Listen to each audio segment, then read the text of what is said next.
Shalom jemaat kasih Tuhan, mari dengarkan pengumuman sepekan Gereja GWS Kapernaum, Surabaya. Ibadah Raya Minggu 24 Maret 2024 jam 10 pagi akan dilakukan oleh Bapak Stefanus 10 STH. Ibadah doa malam Kamis 21 Maret 2024 jam 7 malam akan dilakukan oleh Ibu Naomi Setiawati.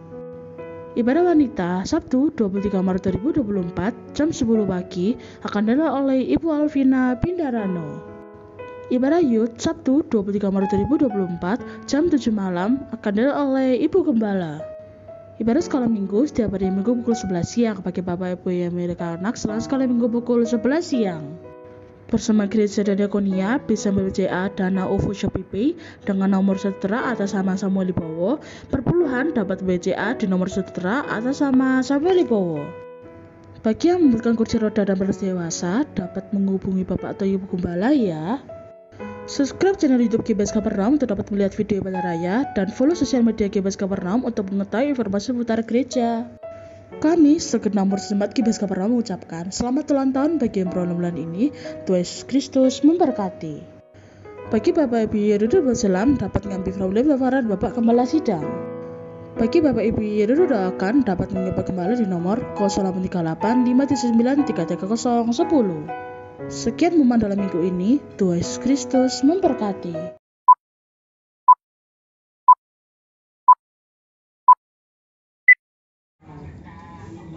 Oke, shalom.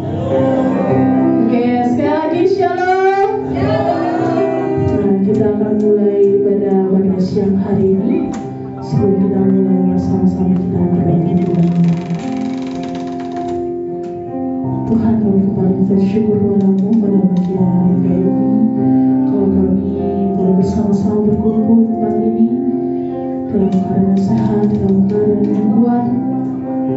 Semua orang anugerah bagi kami Tuhan. Tiba saja Tuhan kami akan memuji nama-Mu. Kau berjaya setiap hati dan pikiran kami, setiap hati dan pikiran kami tertuju kepada-Mu Tuhan. Terima kasih ya Bapa.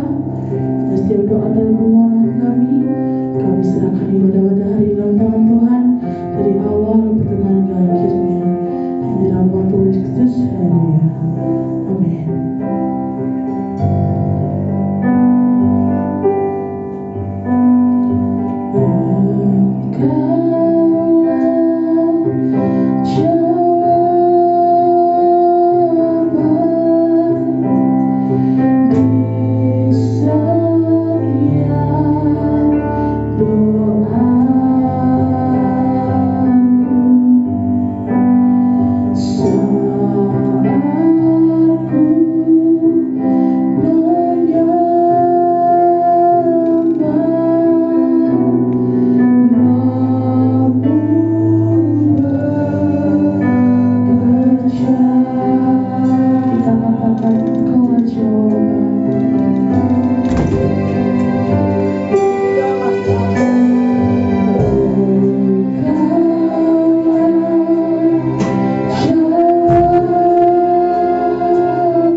sama bersuka cita, kami memujikan kami lebih lagi. Yang siap puji nama Tuhan sama dengan saya katakan, amin. Ada sukacita?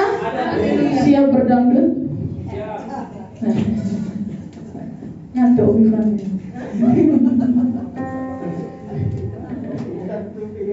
Oke, musik.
Masih loyo ya, belum sarapan dah.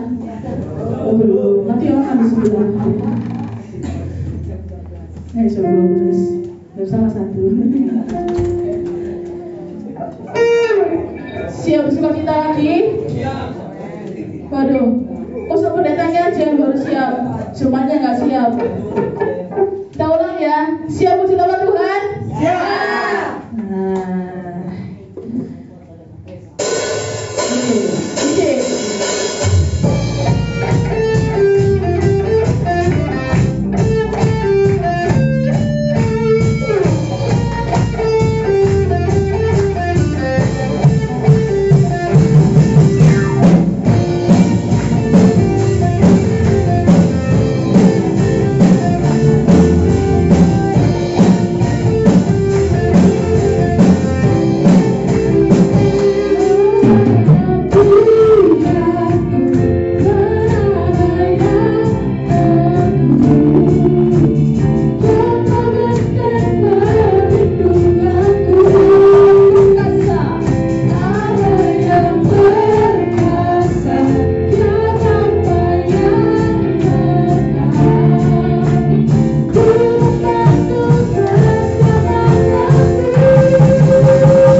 lagi nih. Kita ke satu pujian lagi. Sebelum kita nyanyi lagu ini, saya ada yel-yel ya, biar lebih semangat lagi. Karena judulnya lebih dari pemenang. Kita yel-yelnya gini ya. Kita lebih dari pemenang. Bisa? Dari pemenang.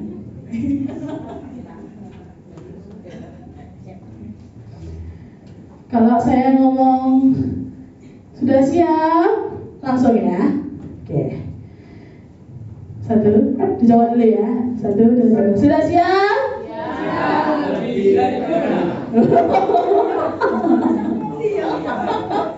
Ulang.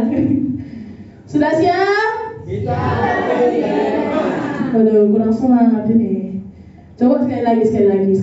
Yang lebih semangat ya. Sudah siap? Nah, belum. Sabar.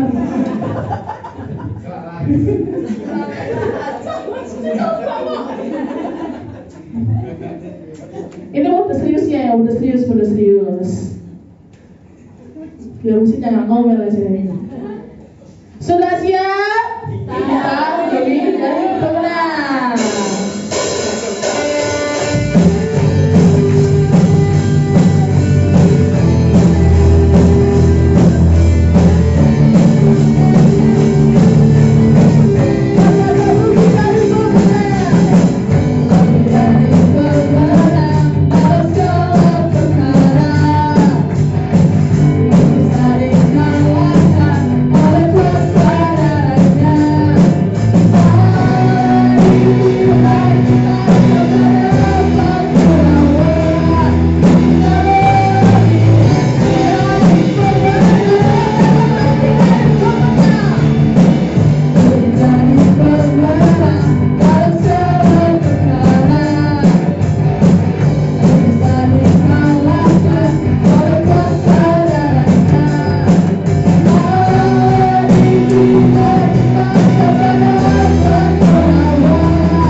Sebelum kita akan firman Tuhan, bersama-sama kita satu pujian. Satu-satunya pengharapanku.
Bahkan ketika kami masih dalam dosa kami, Kau sudah mengasihi kami lebih dulu.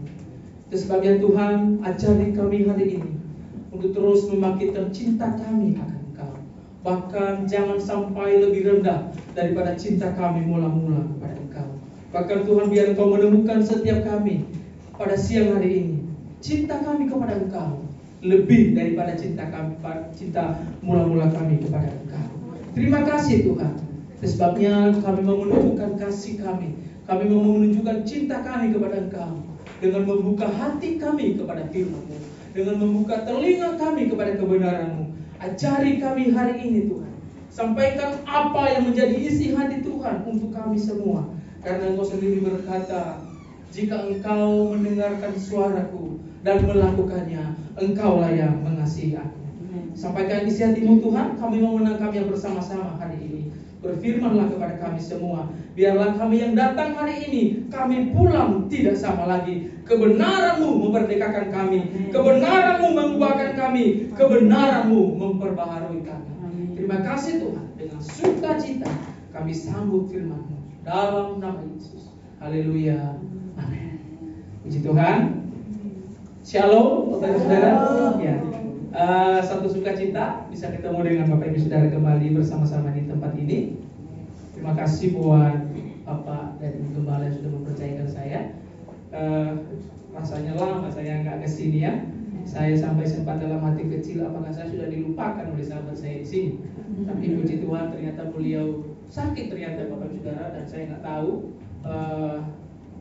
Saya berdoa biar Bapak Gembala kita di tempat ini diberi kesehatan selalu. Amin. Kenapa? Karena karyanya masih dibutuhkan. Beliau kita butuhkan semua untuk melanjutkan pekerjaan Tuhan yang dahsyat hebat di muka bumi. Amin. Kita support terus, kita bantu dalam doa biar dia disehatkan selalu oleh Tuhan. Baik, puji Tuhan Bapak Ibu Saudara. Anda semangat hari ini? Amin. Anda antusias hari ini? Amin. Saya berangkat dari rumah begitu antusias banget Bapak Ibu Saudara. Begitu bersemangat, begitu berapi-api, begitu berkobar-kobar. Kenapa? Karena saya tahu saya ketemu dengan orang-orang yang luar biasa di tempat ini. Amin. Kasih tepuk tangan untuk Anda semua yang hadir pada hari ini. Puji Tuhan Bapak Ibu Saudara. Siapapun kita yang hadir hari ini, Tuhan tidak pernah pusing dengan jumlah. Amin. Tapi Tuhan selalu tertarik dengan hati yang berkobar-kobar, dengan hati yang rindu untuk mengasihi dan mencintai Dia sampai selamanya. Puji Tuhan. Seperti doa kita tadi, seperti yang saya doakan tadi, biar terjadi Bapak Ibu Saudara. Biar Tuhan temukan setiap Anda dan saya hari ini. Jangan sampai kasih kita lebih rendah dari kasih kita mula-mula kepada Tuhan. Betul? Saat kita mula-mula mencintai Tuhan begitu berkobar-kobar. Amin. Jangan sampai lebih rendah. Bahkan doa saya tadi, biar kasih kita, cinta kita kepada Tuhan lebih dari kasih kita mula-mula kepada Tuhan. Kenapa itu? Karena kita sudah mengalami, karena kita sudah melihat bagaimana dahsyatnya Tuhan kita yang luar biasa. Kasih tepuk tangan sekali lagi bagi Tuhan kita, Bapak Ibu Saudara. Ya, hari ini Bapak Ibu Saudara, saya mau mengajak kita untuk merenungkan satu kebenaran firman Tuhan di dalam Amsal pasal yang ke-13 ayat 13. Jadi angkanya hari ini 13. Bukan angka togel Bapak Ibu Saudara ya. Ini ayat firman Tuhan ya. Amsal 13 pasal yang ke-13. Ya, saya rindu kita baca sama-sama dengan suara yang keras. Bisa ditampilkan? Amsal 13 ayat ke-13. Ya, terima kasih. 1, 2, 3 ya. Siapa meremehkan firman, dia akan menanggung akibatnya. Tetapi siapa taat kepada perintah akan menerima. Saya baca sekali lagi Bapak Ibu Saudara ya. Perhatikan. Siapa meremehkan firman, ia apa? Menanggung. Bukan saya yang ngomong Bapak Ibu Saudara ya. Itu firman Tuhan. Yang artinya siapa meremehkan firman, artinya apa? Kalau kita sudah diingatkan, sudah dinasihati, disampaikan oleh gembala sidang setempat untuk kita hidup berkenan kepada Tuhan, kalau kita remehkan, itu bukan salah gembala, betul? Salahnya di mana? Kita sendiri ya. Siapa meremehkan firman akan menanggung akibatnya. Tetapi Bapak Ibu Saudara, sebaliknya, siapa yang taat kepada firman Tuhan, apa? Akan menerima. Wow. Tipe ketaatan manusia itu hanya ada dua. Taat karena perintah. Yang kedua, taat karena kasih. Apa bedanya? Taat karena perintah itu terpaksa. Di perusahaan masih ada perintah, betul? Ada aturan. ya, taat karena aturan itu pasti terpaksa. Ada cekloknya sekarang Bapak Ibu Saudara ya. Anda telat, potong gaji, ya. Ketahuan, Anda pulang lebih awal, ketahuan. Semua ada aturannya. Ya, Anda bekerja nggak maksimal, semuanya ketahuan. Ada aturan di dunia ini, semua ada aturannya. Kita dipaksa, mau nggak mau kita dipaksa untuk taat aturan yang ada. Betul? Anda bekerja di sebuah perusahaan, Anda bisa semau gue. Anda ditendang langsung kayak apa? Anda dipecat, nggak bisa Bapak Ibu Saudara. Jadi nggak ada pilihan. Anda mau nggak mau, kudu taat, kudu gelem, kudu mau, kudu ikut aturan yang ada. Itu taat yang pertama. Taat karena terpaksa. Ya, kepaksa wes, nggak ada pilihannya kok. Nek ana pilihan lain yo aku melu yo liyane. Lho ora ana pilihannya me. Pokoknya kata bos, salah satu bos yang pernah ngomong sama saya, gampang banget. Kalau karyawan nggak mau sama aku, tak tendang. Waduh, itu ya. Ngeri Bapak Ibu Saudara, dunia ini kejam. Betul? Dunia ini kejam Bapak Saudara ya. Itu taat yang pertama. Taat karena terpaksa, nggak asik. Betul ya? Nggak asik banget. Terpaksa kok. Pasti jelas-jelas melakukan segala sesuatu ya. Pasti terpaksa. Betul nggak sih? Ya pasti terpaksa lah, nggak mungkin. Wah aku ikhlas. Ya nggak mungkin itu buset dah.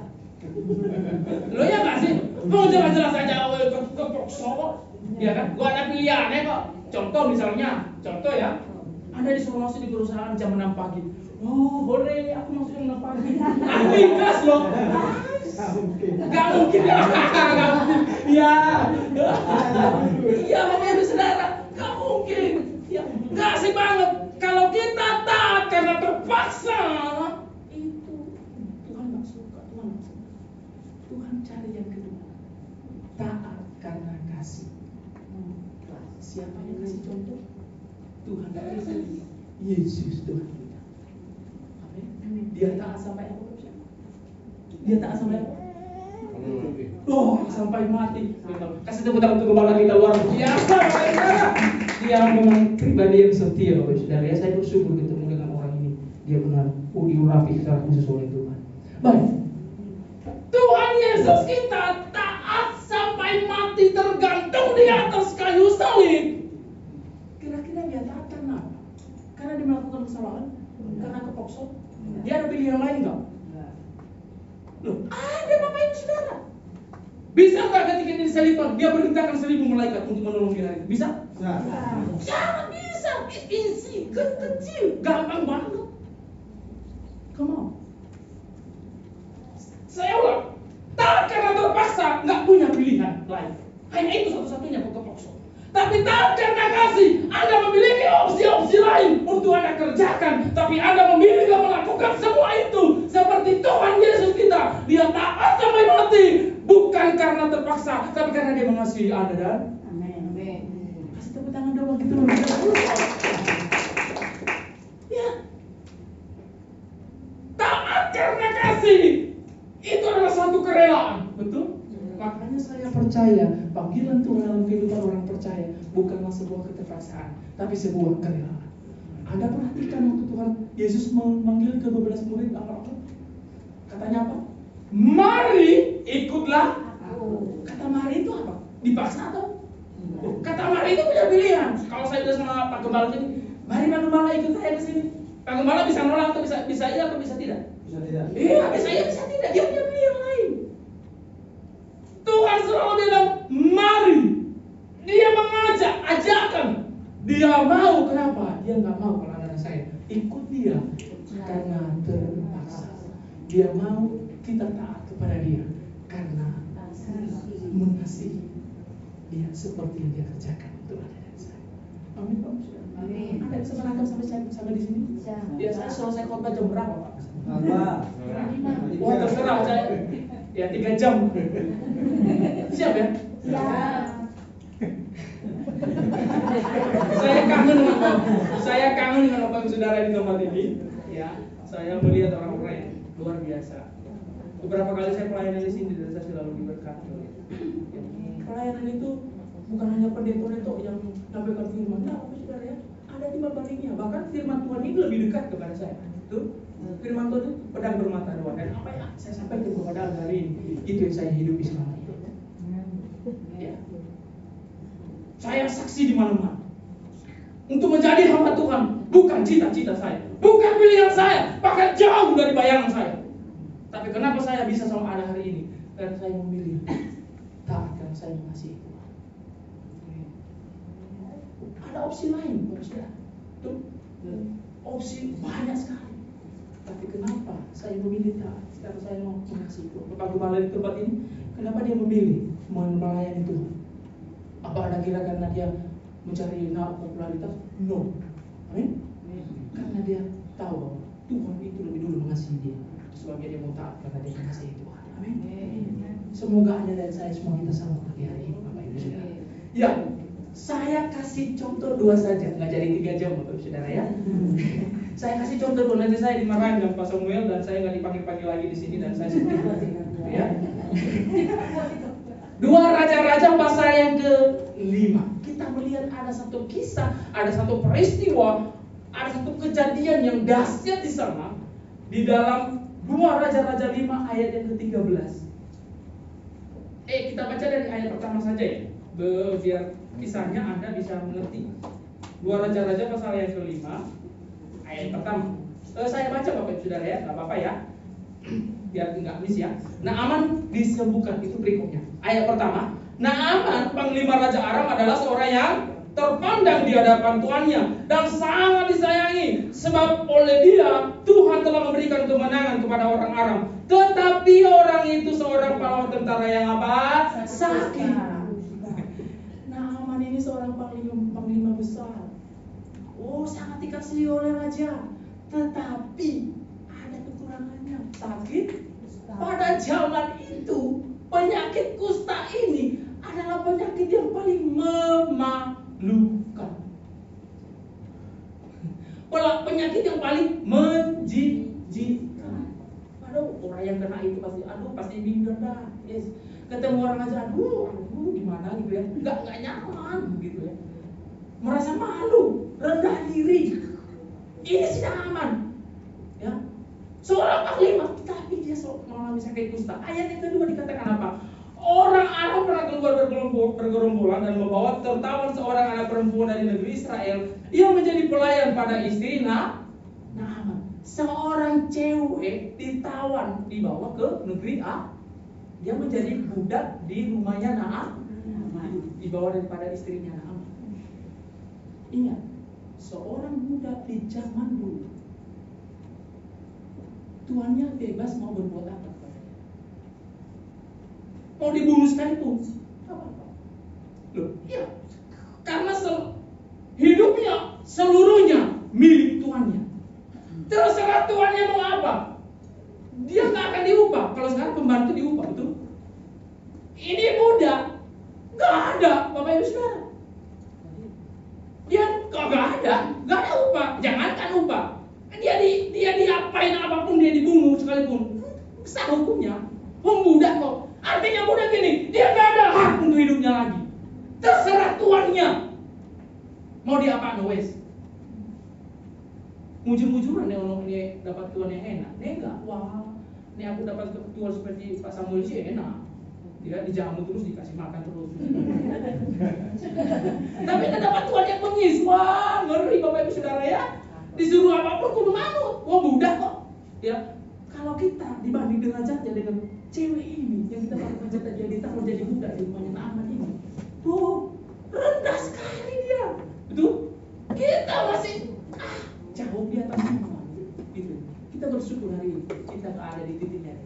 Tetapi yang diperbuat oleh gadis ini, ayat ketiga saya baca ya. Berkatalah gadis itu kepada nyonyanya, sekiranya tuanku menghadap nabi yang di Samaria itu, maka tentulah nabi itu akan menyembuhkan dia dari apa? Seorang budak berani bersaksi, berani memberitakan bahwa di Israel ada seorang nabi yang diurapi, bahwa di Israel ada Tuhan. Anda kira gampang? tak ceritain. Jika kita ada di posisi cewek ini yang jadi budak, gak gampang Bapak Ibu Saudara. Ancamannya adalah nyawanya. Loh kok bisa Pak? Loh iya dong. Naaman adalah seorang panglima besar dan dia tidak takut Tuhan, bahkan tidak kenal siapa itu Tuhan. Tuh. Mereka menyembah ilah lain. Lalu perempuan ini seorang budak kok wani-wani dia ngomong-ngomong. Seandainya Tuanku ke sana, ke Israel, gitu ya. Naaman tahu nggak kalau dia dari Israel? Dia tahu, ya kan? Tahu. Loh, cengek-cengek ini perempuan. Ya, kamu siapa? Kamu kira saya nggak bisa disembuhkan dengan Allahku yang aku sembah? Bisa saja Naaman berkata seperti itu, bisa nggak? Bisa. Bisa aja dia tersinggung, lalu dia bilang eksekusi. Oh, ya, ngeri Bapak Ibu Saudara. Tapi kita melihat di titik terendah di kehidupan seorang gadis ini, hidupnya nggak diperhitungkan, hanya seorang budak, nggak dianggap oleh dunia. Tapi di surga, apa yang dia lakukan dicatat di Alkitab dan menjadi kesaksian yang heroik. Kasih tepuk tangan begitu. Anda kalau membaca Alkitab kita ini Bapak Ibu Saudara, saya kagum bagaimana Tuhan memakai orang yang kecil, yang nggak berdaya, dan selalu dipakai, dan selalu kisahnya itu heroik. Loh, banyak kisahnya Bapak Ibu Saudara. Contohnya Pak Daud. Loh, Daud Anda kira orang hebat sebelumnya? No, di keluarganya saja Daud nggak dianggap kok. Loh, buktinya apa Pak? Pemilihan raja aja nggak dipanggil dia, malah disuruh kamu ke sana, kamu nggak ada apa-apanya. Itu yang nyakiti dia bukan orang lain. Yang nyakiti dia siapa? Keluarganya, orang tuanya, saudara-saudaranya. Nggak menganggap kalau Daud ini ada di rumahnya. Anda kalau ada di posisinya Daud gimana? Hatimu? Pasti sedih, hancur Bapak Ibu Saudara. Tapi kita lihat kisahnya, apa yang kita catat Bapak Ibu Saudara. Tuhan pakai Daud. Begitu dia bahkan dari keturunan Daud selamat siapa? Yesus. Kasih tepuk tangan sekali lagi Bapak Ibu. Jadi kalau hari ini Anda nggak diperhitungkan oleh dunia, Anda nggak dianggap oleh dunia, atau Anda merasa hari ini saya nggak bisa berbuat apa-apa, ada di titik terendah dalam kehidupan, seperti seorang gadis yang di tahun ini dia nggak punya pilihan banyak dalam kehidupan, hanya dia pasrah kepada Tuhannya. Tapi apa yang dia lakukan heroik dan memuliakan nama Tuhan. Saya buktikan Bapak Ibu Saudara. Lalu ayat yang keempat, pergilah Naaman memberitahukan kepada tuannya, katanya begini. Beginilah dikatakan oleh gadis yang dari Israel itu, disebutkan lagi. Maka jawab raja Raja Aram, baiklah, baik, pergilah dan aku akan mengirim surat kepada Raja Israel. Lalu pergilah Naaman dan membawa sebagai persembahan 10 talenta perak dan 6.000 sikal emas dan 10 potong pakaian. Ia menyampaikan surat itu kepada Raja Israel yang berbunyi, sesampainya surat ini kepadamu, maklumlah kiranya bahwa aku menyuruh kepadamu Naaman pegawaiku supaya engkau menyembuhkan dia dari apa? Penyakit kustanya.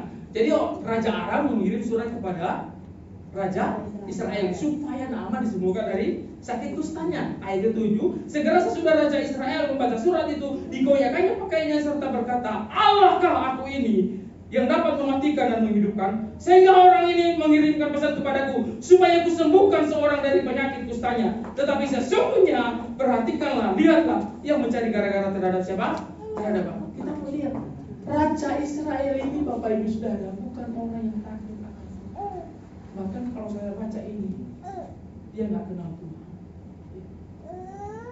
Kalau dia kenal Tuhan, dia bisa bilang, oke, tuh nggak banyak komplain karena dia melekat, dia tahu Tuhan, sanggup melakukan. Kenapa dia ngomong kayak gini? Karena memang dia nggak mengenal tuh Raja Israel. Jauh dari Tuhan. Limbang. Ada perbandingannya? Seorang gadis yang hanya budak berani menceritakan bagaimana perbuatan Tuhan yang dahsyat punya. Sampai Naaman ini berangkat ini. Karena ini perempuan tadi menceritakan bahwa di Israel ada Tuhan, di Israel ada Nabi, dia bisa disembuhkan di sana. Sampai raja mengirimkan surat. Oh itu sering banget. Ada seorang raja di Israel. Secara posisi kedudukan jauh, seorang budak, sama-sama Israelnya. Israel cewek kecil budak. Seorang raja malah bilang dong, mana mungkin? Wah, kamu sisi sosial seseorang, jabatan tidak menentukan. Bahkan Tuhan tidak tertarik dengan jabatan. Betul? Kecil hatinya melekat ke Tuhan. Tuhan pakai dikasih. Amin, Bapak Ibu. Wow. Lalu apa yang terjadi? Ayat ke-8. Segera sesudah didengar Elisa abdi Allah itu, ini Nabi Elisa yang ada pada saat itu, bahwa Raja Israel mengoyakkan pakaian, dikirimkannya pesan kepada raja bunyinya, mengapa engkau mengoyakkan pakaianmu? Biarlah ia datang kepadaku supaya ia tahu bahwa ada seorang nabi di mana? Israel. Kemudian datanglah Naaman dengan kudanya dan keretanya lalu berhenti di depan pintu rumah Elisa. Elisa menyuruh seorang pesuruhan kepadanya mengatakan, pergilah mandi 7 kali dalam sungai Yordan, maka tubuhmu akan pulih kembali sehingga engkau akan menjadi apa? Tahir. 11. Tetapi pergilah Naaman dengan gusar sambil berkata, aku sangka bahwa setidak-tidaknya ia datang keluar dan berdiri memanggil nama Tuhan Allahnya, lalu menggerak-gerakkan tangannya di atas tempat penyakit itu dan dengan demikian menyembuhkan penyakit kustaku. Naaman ini ternyata waktu dia berangkat dari Aram ke Israel, dia sudah punya konsep sendiri bagaimana cara dia disembuhkan. Seperti yang diungkapkan tadi yang baru kita baca. Aku pikir Nabi itu akan keluar mendoakan saya, oh ya namanya oh sembuh dalam nama Yesus. Dia berpikir seperti itu. Dia mau buat konsep sendiri. Dia mau ajari Tuhan bagaimana cara dia disembuhkan.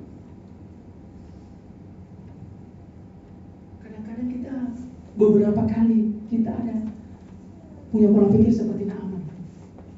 Ayo kadang-kadang kita berdoa sama Tuhan, Tuhan tolong saya, tapi pakai caraku ya, bukan caramu. Naaman ini mau pakai caranya dia.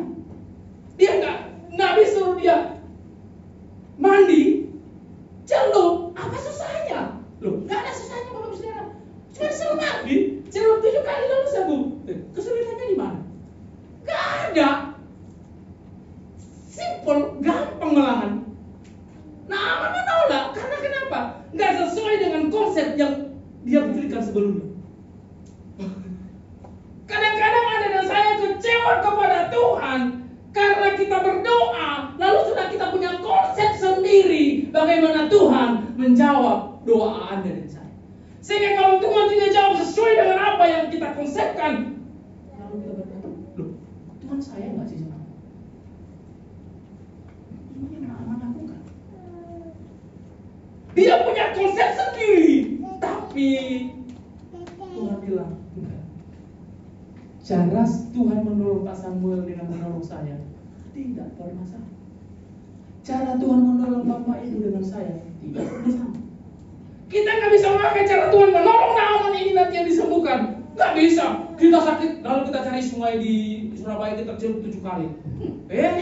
Nggak kira sembuh Bapak Ibu Saudara ya. Malah yang ada Anda kalau ada apa? Sungai Surabaya ini terkenal dengan joroknya ya. Bahaya Bapak Saudara ya. Jangan nanti, aku sakit tadi aku nggak firman, celup 7 kali sembuh. Lalu Anda sibuknya di hari ini. Enggak ya Bapak Saudara ya. Enggak sama. Tuhan punya 1001 cara. Masing-masing kita, setiap pribadi, Tuhan punya karya. Amin. Tapi satu hal yang perlu Anda catat, Tuhan mengerjakan segala sesuatu untuk menetapkan kebaikan bagi orang-orang yang mengasihi. Kasih tepuk tangan bagi Tuhan. Tuhan bilang, jika kamu yang jahat Bapa di dunia ini tahu memberi yang terbaik untuk anakmu, apalagi aku, kata Tuhan. Pak Samuel pasti berusaha memberi yang terbaik untuk anakmu. Sama dengan saya. Saya pasti berusaha memberi yang terbaik untuk anak saya, Bapak Ibu Saudara. Apalagi Tuhan kita yang luar biasa. Naaman kecewa, dia nggak terima. Kok bisa-bisanya? Belum lagi yang disuruh ini bukan Elisa langsung yang datang, suruhan ini. Dia tak mau merasa lebih rendah diri lagi. Loh, ngapain aku disuruh masuk ke Sungai Yordan? Sungai Yordan itu sungainya jelek. Di negeriku ada sungai yang jauh lebih bagus. Dia bilang gitu, Bapak Ibu. Kenapa saya nggak di sana aja? Gak gelam aku, wes mulai air. Bodoh dia. Dia Alkitab catat dia pulang dengan muka muram. Dia marah Bapak Ibu Saudara. Dia pulang dengan panas hati. Untungnya tadi pegawai-pegawainya itu bijaksana loh. Ya, Pada ayat yang ke-13 itu kita langsung baca, kita loncat ya. Ayat ke-13, pegawai-pegawainya berkata, tetapi pegawai-pegawainya datang mendekat serta berkata kepada Naaman, apa mereka bilang? Bapak, seandainya Nabi itu menyuruh perkara yang sukar kepadamu, bukankah Bapak akan apa? Melakukannya. Apalagi sekarang, dia hanya berkata kepadamu, mandilah dan engkau akan menjadi air. Saya yakin ya, pas Naaman mungkin noleng ke sini ya. Pegawai-pegawai di sini pasti ketawa. Kok sulit aja sih orang itu? Tunjuk mulai. Ya nggak sih? Kalau Anda jadi pegawainya Naaman ya nggak sih punya? Apa susah ya sih? Nyoba aja loh. Kalau nggak sembuh baru komplain ya nggak sih? Ini baru nyoba wes komplain, pasti pegawai-pegawainya gitu bilang gitu. Tapi mereka pasti nggak berani langsung ngomong kayak gitu ya. Dieksekusi mereka sama Naaman. Ya mereka pengelima kok. Ya mereka punya cara lain, Bapak Ibu Saudara. Mereka bilang apa? Bukankah kalau dia suruh yang suka saja Anda lakukan? Apalagi sekarang hanya disuruh adus. Apa susah ya? Aduh. Jangan. Kadang-kadang kita ada di titik itu loh Bapak Ibu Saudara. Kadang-kadang Tuhan itu sampai lagi ke kepala. Yes, nah, aku suruh kamu yang paling gampang kok. Kau cari yang susah. Boleh. Iya, loh, Tuhan itu kerjanya simpel, Bapak Ibu Saudara. Loh, simpel, 7 kali celup sembuh. Naaman cari yang lebih spektakuler, cari yang lebih rumit. Tangan dia begini lah, doa pengambil sama Tuhan sebab. Aduh, kemana Bapak Ibu Saudara? Kesuwen kelamaan. Mereka celup loh, 7 kali keluar sembuh lah. Nah, pegawainya itu merasa lucu mereka lihat Naaman ini ya. Makanya mereka kasih nasihat. Makanya puji Tuhan Bapak Saudara ya. Kita juga harus menjadi umat atau jemaat Tuhan yang bisa memberi nasihat yang baik untuk gembala kita di tempat ini. Ya, kita support dia, kita kasih nasihat, kita kasih solusi-solusi tentunya yang terbaik untuk apa? Untuk pekerjaan Tuhan kita. Amin Bapak Saudara. Karena jalan sendiri itu berat, tapi kalau kita bareng-bareng bekerja bersinergi itu ringan. Amin Bapak Ibu. Ya. Kita lihat apa yang terjadi. Akhirnya apa? Naaman pada ayat yang ke-14. Maka turunlah ia membenamkan dirinya 7 kali. Akhirnya ini orang setelah ngenyal, setelah marah-marah, setelah panas hati, akhirnya dia ya usah. Mungkin sambil marah-marah. Ya sah. Aku coba. Tapi awas yo. Aku gak sembuh. Awas. Bisa aja kayak gitu dia lagi panas hati, betul nggak sih?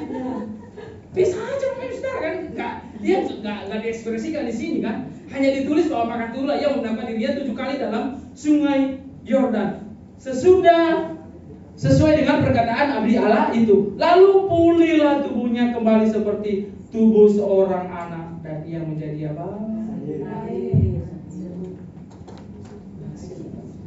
Anda tahu pulih menjadi tubuh seorang bayi, kulitnya kembali menjadi kulit seorang bayi.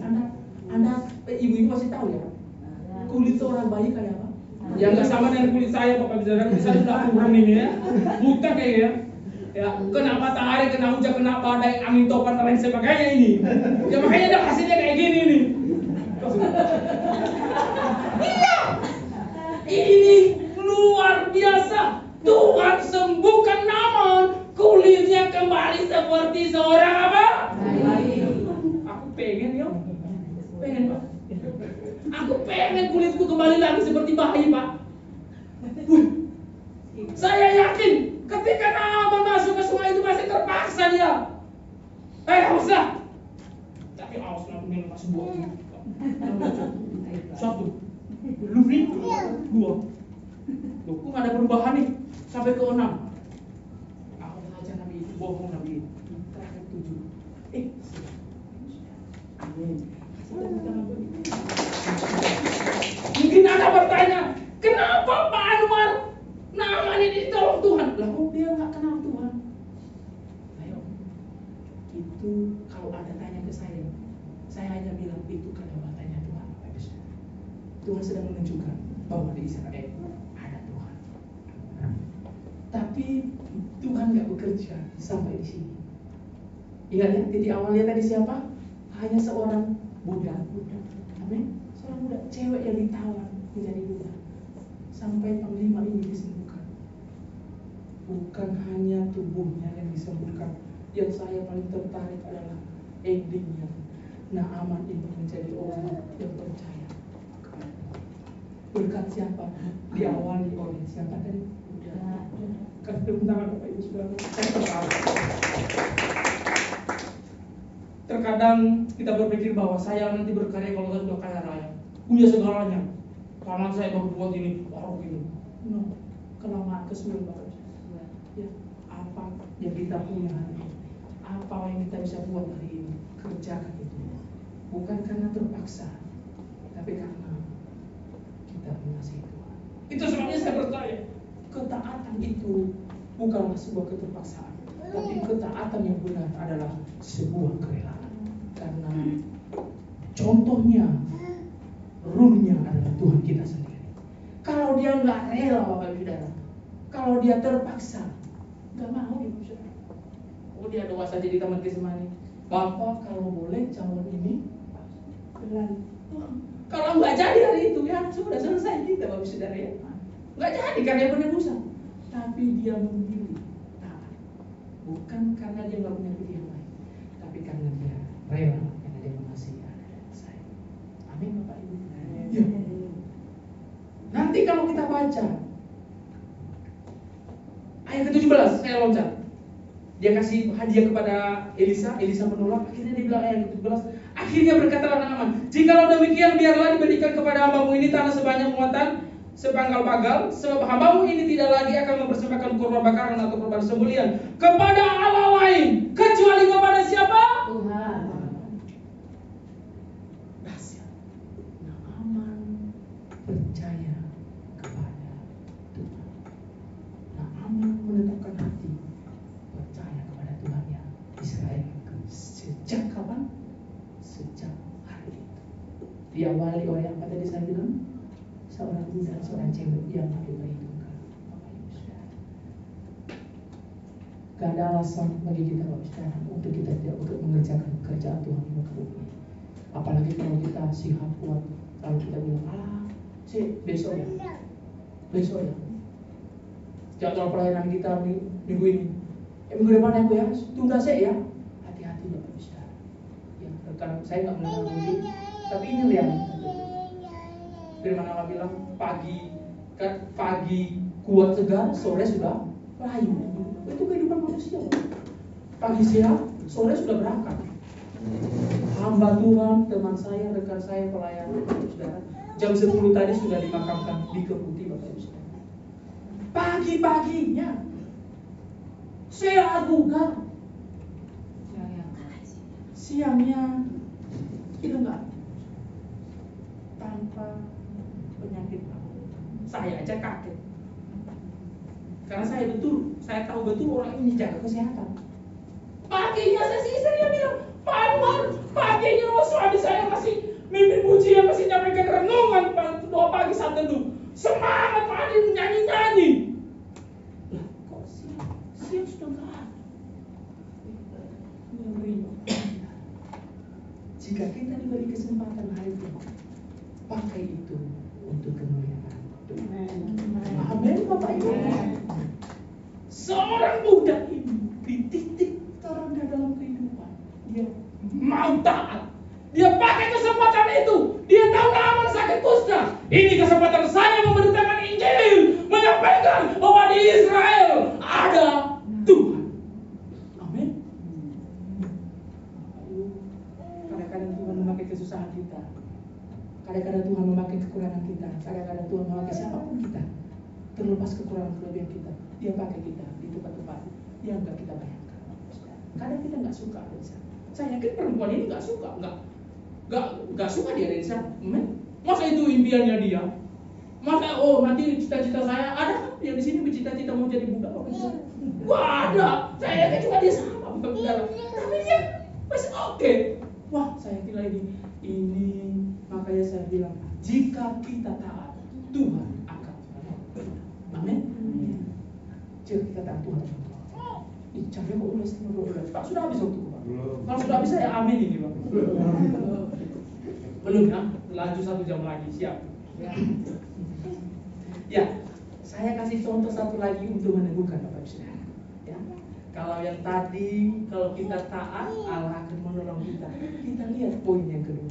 Kalau kita taat, Allah siap melipat gandakan apapun kehidupan Anda dan saya. Ya, bukan kayak Kanjeng Dimas ya, melipatkan uang ya Bapak. Bukan ya, jangan salah ya. Nanti saya jelaskan. Ya. Yang pertama, taat, Allah akan menolong kita. Awalnya Naaman berontak, dia nggak mau taat, tapi akhirnya oke lah, dia mau pilih. Karena juga orang ini nggak mengenal Tuhan toh. Dia taat terpaksa, kepaksa dia lakukan. Tuhan tolong dia. Amin. Ada seorang muda yang taat, akhirnya tuannya diselamatkan oleh Tuhan.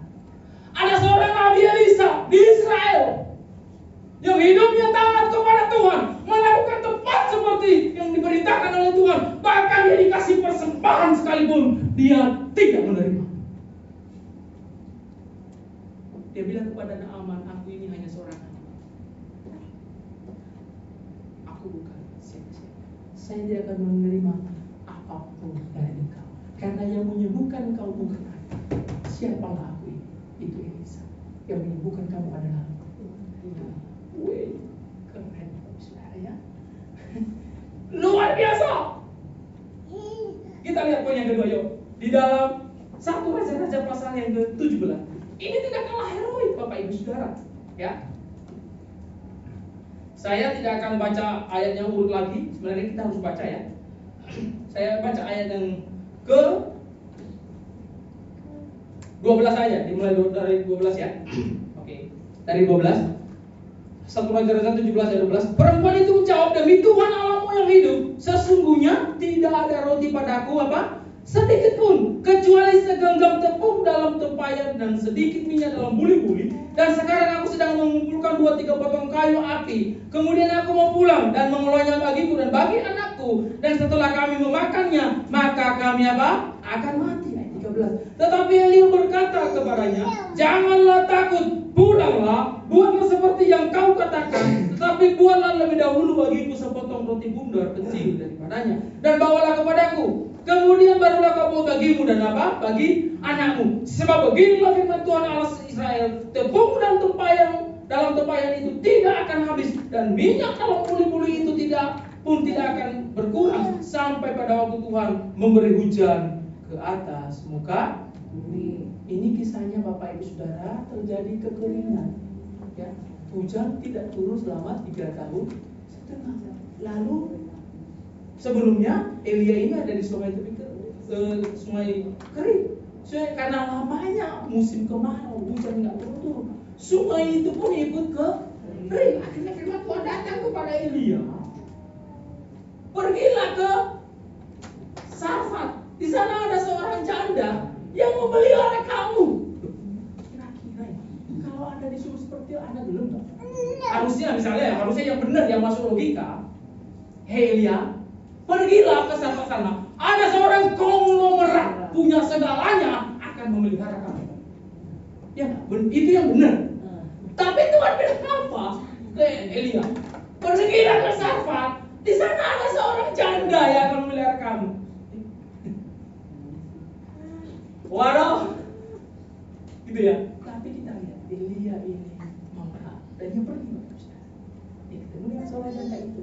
Lalu dia bilang, berilah aku minum. Belum juga dibawa, dia sudah memanggil lagi. Tapi berikan juga aku roti. Orang bilang itu, wis dikasih hati minta. Ya, ini yang dilakukan Elia, Bapak Saudara. Sampai perempuan itu berkata di ayat 12 tadi, demi Tuhan ini aku nggak punya roti, punya aku hanya tepung saiti. Ya, kalau dulu teman-teman di anak-anak panti asuhan bilang sakit, artinya sakit itu sedikit sekali. Ya, sakit aku juga baru tahu. Kak, sakit. Apa sakit? Sedikit sekali. Walah, sakit itu artinya sedikit sekali Bapak Saudara ya. Luar biasa, ada aja istilah bahasa di muka bumi ini. Gitu. Ya, iya. Sakit sedikit sekali ya Bang. Waduh, Bapak Ibu Saudara, perempuan ini mengutarakan kepada Elia, yang aku punya hanya tepung yang segenggam ini. Ini pengaku Allah untuk aku dan anakku hari ini habis. Besok kami mati. Kenapa?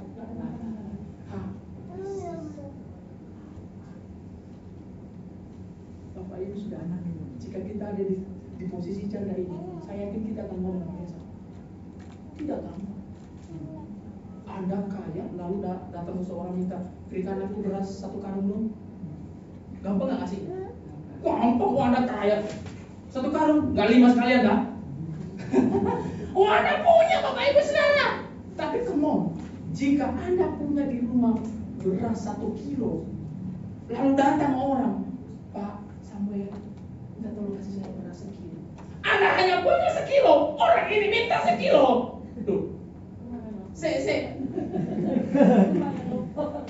Ini aku kasih, nggak bahaya dah. Ya, nggak bahaya dah. Loh, ini perempuan ini mengucapkan itu, Elia. Nih aku kasih ke kamu lah. Nggak bahaya dah aku sama anakku. Wah ini ngeri, Bapak Ibu Saudara. Come on. Nih aku kasih buat kamu lah. Aku anakku makan opo hari ini. Ngopos aku lah. Ya come on, Bapak Saudara. Tapi Elia bilang, lakukan aja. Olah saja. Kerja keras. Yang hebatnya adalah tidak banyak orang sama seperti saya yang bisa. Tidak banyak Bapak Ibu. Saya kira kalau kita punya seperti yang kasih contoh tadi, pasti kita memilih, enggak pasti. Kalau kita hanya punya beras 1 kilo, datang orang kita karena udah kelaparan, memohon sama kita minta beras 1 kilo, saya yakin jika hanya itu yang kita punya, kita nggak akan kasih. Apalagi yang dipertaruhkan bukan hanya diri kita, ada anak kita. Betul? Jika hanya kita mungkin oke lah, wes cincang. Tapi ini anak gimana? Masa kok ego? Orang lain kamu kasih hidup, orang anak sendiri kasih mati. Nah, come on Bapak Ibu Saudara. Tapi tidak begitu kisahnya yang dicatat di Alkitab. Janda yang disarapan ini, dia memilih taat. Dia olah, dia kerjakan, dia lakukan seperti yang Elia. Apa yang terjadi Bapak Ibu?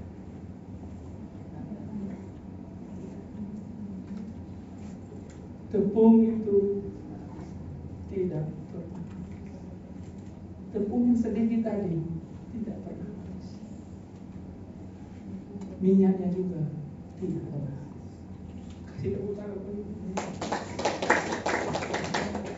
Jika janda ini memilih tidak taat, jika janda ini memilih tidak melakukan, saya yakin dia tidak akan melihat mujizat yang terhebat itu. Dan saya yakin besoknya dia sama anaknya akan mati. Karena dia bilang, hari ini terakhir, ini sisa terakhir. Kalau dia memilih nggak taat, kalau dia memilih nggak melakukan apa yang disampaikan oleh Elia kepadanya, wah, dia tidak akan melihat kemuliaan Tuhan yang dahsyat. Tapi kita melihat janda miskin ini yang hanya punya sedikit saja, tapi dia memilih untuk taat karena dia tahu jika Tuhan yang suruh, tidak mungkin dia dibiarkan bisa. Amin. Jika Tuhan yang menyuruh kita melakukan suatu pelayanan, jika Tuhan yang menyuruh kita berangkat di suatu tempat karena pekerjaan Tuhan, saya kok yakin gak mungkin Tuhan biarkan kita mati kelaparan. Ini yang saya katakan, saya alami Bapak Ibu. Ya, di awal-awal pernikahan kami, saya dan istri pernah ada di titik terendah dalam kehidupan. Untuk makan saja, puji Tuhan. Dulu kami berencana punya anak setelah nikah 5 tahun. Lah, kok baru nikah 1 tahun sudah punya anak Bapak Ibu? Kemon. Akhirnya karena istri melahirkan, saya suruh nggak usah kerja. Nah, hari itu kami ngontrak, bayar listrik, bayar air, kebutuhan ada anak. Kaget-kaget Bapak Saudara. Perusahaan itu mereka sebulan gue. Susu anak sebulan gue. Mereka nggak ngerti sebelumnya Bapak Saudara. Nggak pernah ngalamin, nggak tahu gitu kan. Ya Tuhan. Sampai saya bilang, waduh, ini kalau berlanjut ya mungkin bisa kami mati kelaparan kali mungkin ya. Tapi Tuhan itu tidak seperti apa yang kami pikirkan. Tidak seperti yang dilakukan oleh Naaman tadi. Naaman tadi punya pola sendiri. Dulu kami juga berpikir seperti itu Bapak Ibu. Punya pola sendiri. Tapi ternyata Tuhan punya cara sendiri. Wow. Saya dulu belum kerja Pak. Saya dulu full timer di PNL Bacaya, belum seperti sekarang. Ya. Dulu full timernya itu saya masih ingat, saya dikasih di UBS itu 1 juta persembahan kasih. So, coba Bapak Ibu pikir sih. Bayar air istri nggak kerja. Kami hidup dari uang 1 juta, cukup? Kemau. Kontrakan kami aja 1 tahun 7,5. Gajiku tuh 1 juta, berarti kan 1 tahun 12. Berarti kan dikurangi 7,5 tinggal berapa? Sakit.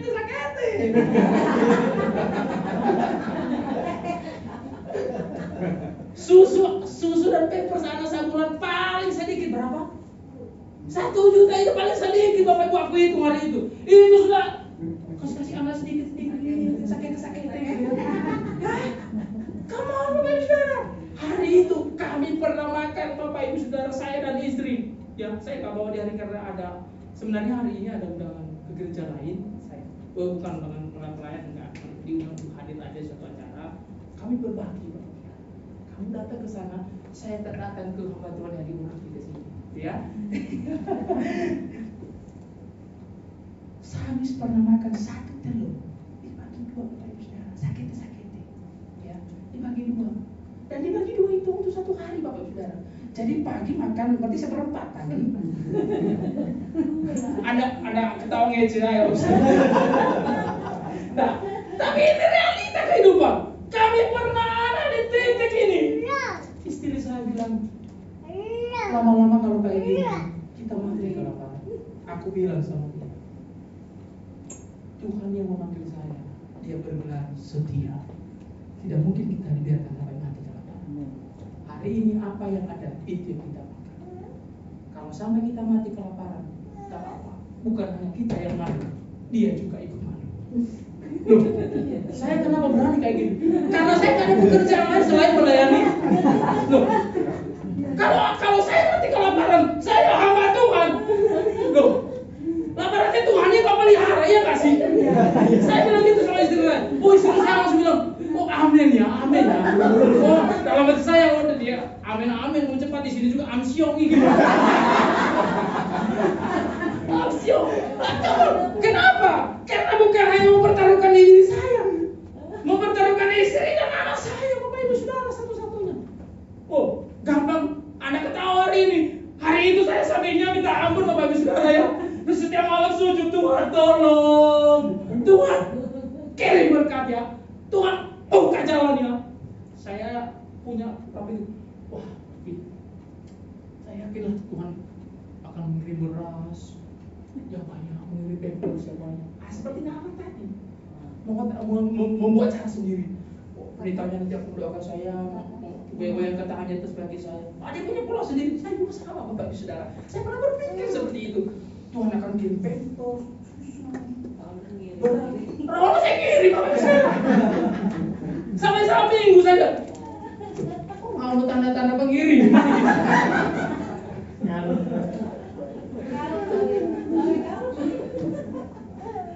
Anda ketawa.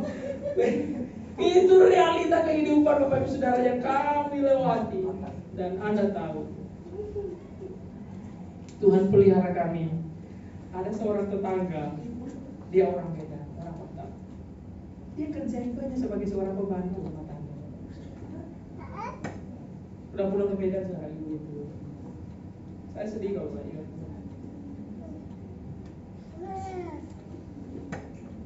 Kami makan dan minum. Apa yang dia makan di rumah itu. Apa yang ibu itu masak di rumahnya dia, itu yang dia makan. Dan saya melihat Tuhan pelihara kami melalui itu. Kasih tepuk tangan bagi Tuhan kita.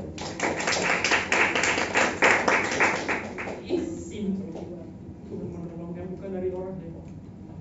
Di luar daripada perkiraan kami, di luar daripada apa yang saya bayangkan. Kalau Anda tahu, saya melayani di UBS. Pak Samuel tahu bos-bos UBS?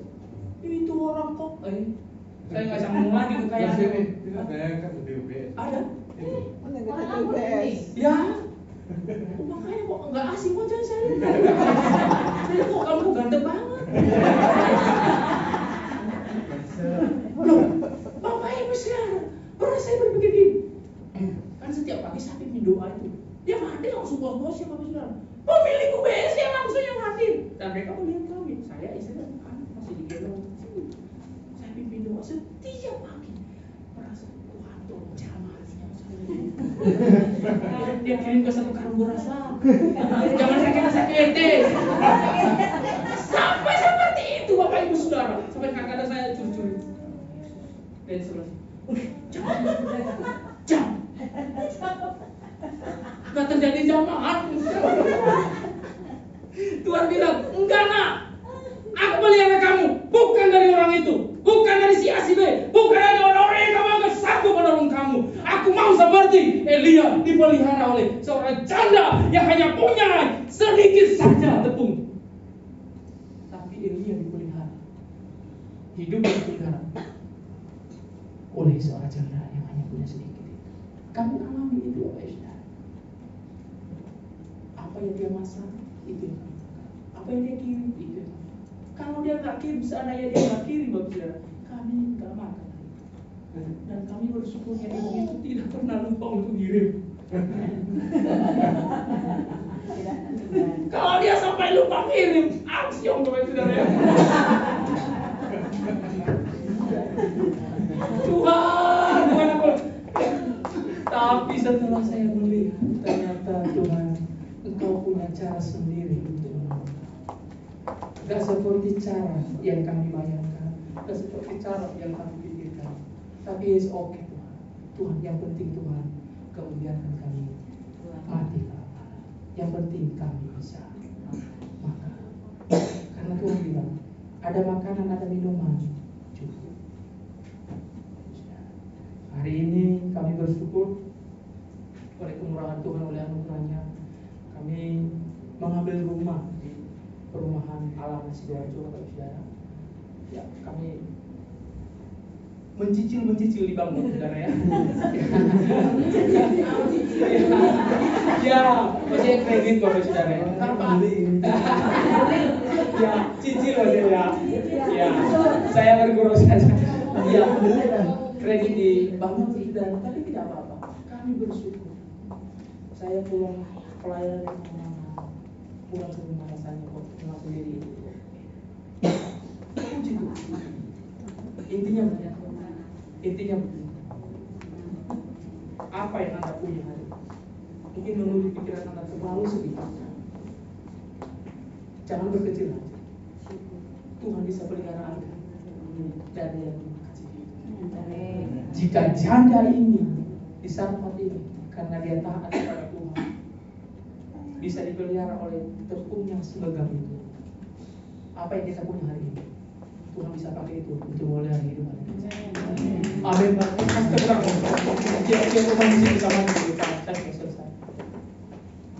kita tangkap pesan ini.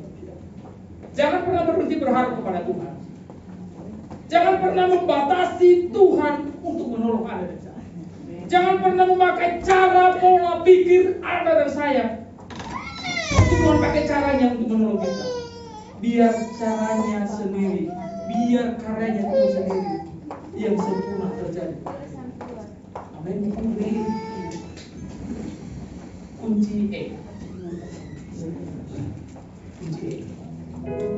Kalau kita keberatan saja, semua kita bangun berdiri bersama-sama.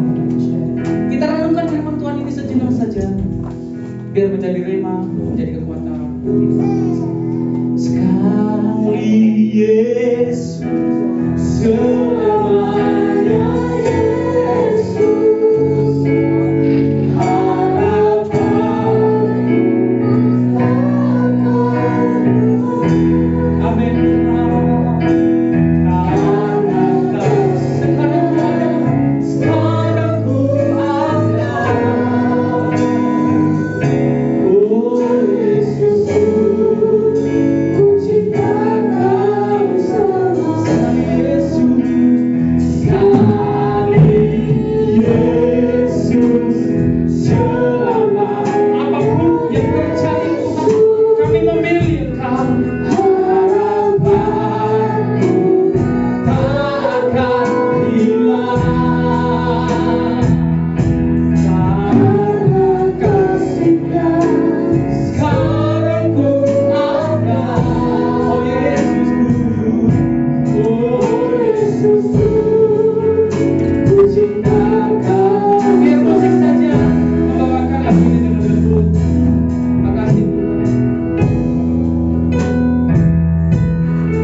kita tidak akan mampu untuk taat. Hanya satu yang Tuhan mau, hanya satu yang Tuhan minta, mau. Ketika ada yang saya mau, Tuhan beri kemampuan. Kemampuan lahir dari ada dan saya. Kemampuan lahir dari Tuhan.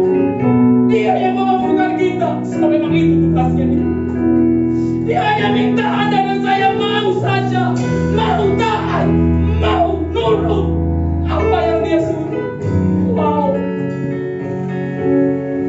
Naaman diselamatkan, bukan hanya disembuhkan, tapi jiwanya diselamatkan karena ada seorang anak perempuan yang taat kepada Tuhan. Karena ada seorang nabi Elisa yang begitu mengasihi Tuhan. Wow. Seorang janda yang disarpan Bapak Ibu Saudara. Dia tidak akan dipelihara Tuhan kalau dia tidak mau itu apa yang Tuhan. Dia tidak akan melihat karya Tuhan yang hebat kalau dia memilih menolak. Tapi karena dia mau, dia nurut, Tuhan berikan kemampuan. Tuhan pelihara dia dan anaknya. Oh Tuhan, mari pandang dia. Dan kita seperti Sadrak, Mesat, dan Abednego. Ketika diperhadapkan kepada hanya ada dua pilihan, hidup dan mati. Jika mereka sembah patung itu, maka mereka hidup. Itu tintahnya Nebukadnezar. Tapi jika tidak, mereka akan dihukum mati. Tapi ketika pemuda ini berkata, sekali Yesus, seorang Yesus. Seandainya pun Tuhan tidak menolong kami, mereka bilang, nggak apa-apa. Kami tetap mencintai dia. Kami tetap memilih dia. Ya Allah. Pada hari ini Bapak Ibu Saudara, sesulit apapun hidupmu, saya kira kita tidak ada di posisi yang seperti Sadrak, Mesat, dan Abednego yang hidupnya diperhadapkan pada kematian. Jawaban mereka, jika Tuhan menolong kami, ya puji Tuhan. Jika tidak, dia tetap Tuhan kami. Biar kita hari ini terus. Apa yang kau rindukan, apa yang kau doakan, mungkin Tuhan berbicara. Jangan berhenti berharap. Jangan berhenti percaya. Jangan dia. Percayalah, Tuhan sanggup menolong engkau. Kalau seorang janda, kalau seorang Elisa, kalau seorang anak perempuan, yang seorang budak itu bisa melakukan perkara yang besar, Anda dan saya juga bisa. Mari angkat tangan dia, mari angkat tangan dia, katakan makasih, makasih. Mari bersyukur. Sekali Yesus, selamanya Yesus, harapanku tak akan teralihkan.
Firman-Mu tidak pernah berhenti bekerja sampai menghasilkan buah.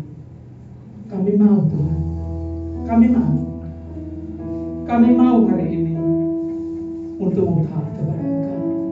Apapun yang Tuhan suruh, mungkin itu sukar sulit, tapi kami tahu ujungnya, endingnya adalah kemuliaan Tuhan dinyatakan dalam hidup kami. Thank you Tuhan, terima kasih buat hal-hal yang Tuhan kerjakan dalam hidup kami.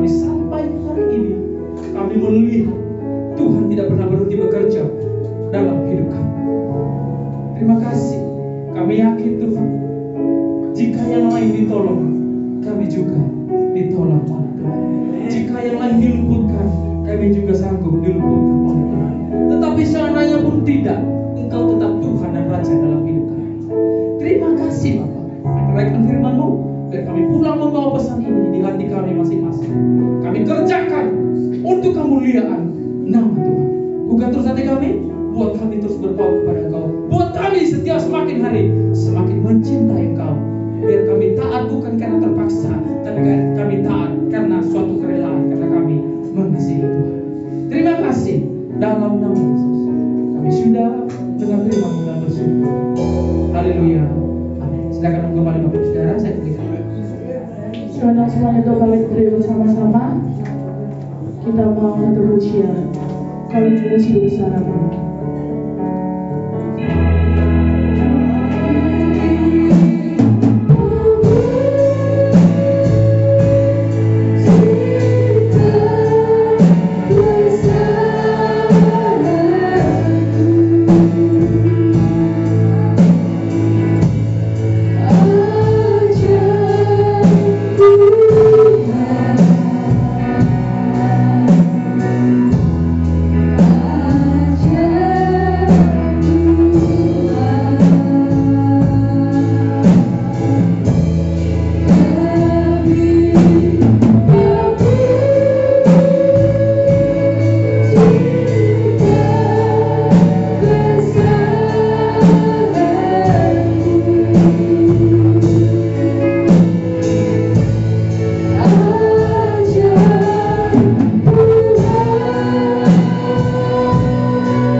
Terutama Tuhan Yesus, terlebih apa bisa melayani pada siang hari ini.